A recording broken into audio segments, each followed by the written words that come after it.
আমি হচ্ছে শরীয়তপুর কলেজের স্টুডেন্ট। তো আমার হচ্ছে বিএসএস আজকে রাষ্ট্রবিজ্ঞান পরীক্ষা। আমি ঢাকাতে থাকি, ওইখানে জব করি। তো আজকে আমি পরীক্ষা দিতে আসতেছিলাম 11টার দিকে। আমি যাত্রাবাড়ি থেকে যখন বাসে উঠতে নিছি, আমি হচ্ছে শরীয়তপুর সুপারে উঠবো। তো সুপারে আমাকে উঠতে দেয় নাই। এই বাসের পরিবহনটার নাম যেন কি ছিল, ওনারা জোর করে গাড়িতে উঠায় ফ্রেম পরিবহন। তো ওনারা জোর করে আর কি বাসে উঠায় যে ম্যাম এটা এখনই ছেড়ে দিবে, এখনই উঠেন। একদম পিছনে সিট দিছে, বাসের কোনো সিট ছিল না। তো আমি ভাবলাম যে আমার পিছনে বসাটা কোনো ম্যাটার না, আমার আগে এক্সাম দিতে হবে। আমি বললাম যে ভাই খুব দ্রুত যান, আমার 1:30 বাজে পরীক্ষা শুরু। তারপরে বললো ম্যাম ছেড়ে দিচ্ছি। এরকম করতে করতে 1.5 ঘন্টা যাত্রাবাড়িতে শুধু লোক বোঝাই করতেছে বাসের মধ্যে। পুরো বাসটা সিটিং থাকা সত্ত্বেও তারা আরও বাসে লোক উঠাচ্ছিল। তারপর একটা লোকের হচ্ছে মা মৃত্যুর শয্যায়, উনি বলতেছে ভাই আমার মা মৃত্যুর শয্যায়, আপনি লেট করেন না, আপনি তাড়াতাড়ি যান। ড্রাইভার হেল্পার সহ সবাই শাউট করা শুরু করে দিছে।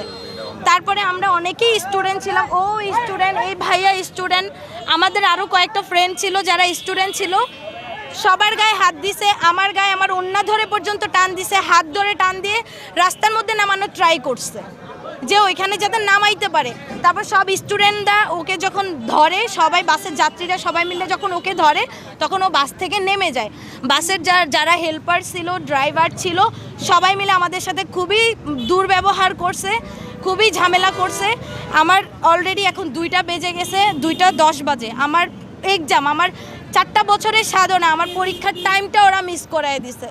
তো আমি অবশ্যই, আমি না, এখানে যারা আছে ভুক্তভোগী সবাই ওদের যথেষ্ট বিচার চায় যে একটা স্টুডেন্টের গায়ে কিভাবে ও হাত তোলে।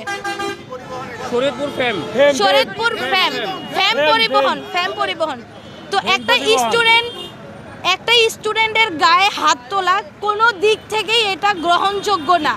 সেখানে আমি একটা মেয়ে মানুষ, আমাদের আরও ফ্রেন্ড ছিল, ওদের হাতের ওয়াচ ছিঁড়ে ফেলছে।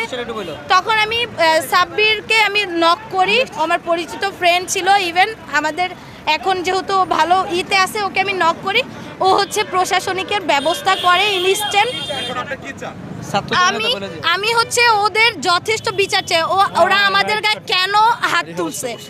একটা নারীর গায়ে কেন হাত দিবে? একটা স্টুডেন্টের গায়ে কেন হাত দিবে? তার ওন্না ধরে কেন টান দিবে? এটা কোথায় লেখা আছে? বাংলাদেশে আজ পর্যন্ত কোনো কিছুর বিচার না হওয়ার কারণে আজকে বাংলাদেশ এই পরিস্থিতি। রাস্তাঘাটে গণধর্ষণ হচ্ছে, শিশু ধর্ষণ হচ্ছে, যে কোনো জায়গায় যে কোনো মুহূর্তে মানুষকে মানুষ মেরে ফেলার জন্য করে। উইভেন ওরা এটাও বলছে তুই নাম, তোদেরকে মেরে ফেলবো, এটা বলতেছে। তো ভাই আমরা কোথায় আছি? আমরা যদি একটা স্টুডেন্ট হয়ে আমাদের নিজের নিরাপত্তা নিজে না দিতে পারি, তাহলে আমাদের নিরাপত্তা কি আইন দিবে? তাহলে আমি আইনের কাছে আমাদের নিরাপত্তার জন্য বিচার চাই। আমার নাম হচ্ছে জান্নাত ইসলাম, আমার গ্রামের বাড়ি শরীয়তপুর ডামুড্ডা। আমি শরীয়তপুর সদর কলেজের স্টুডেন্ট।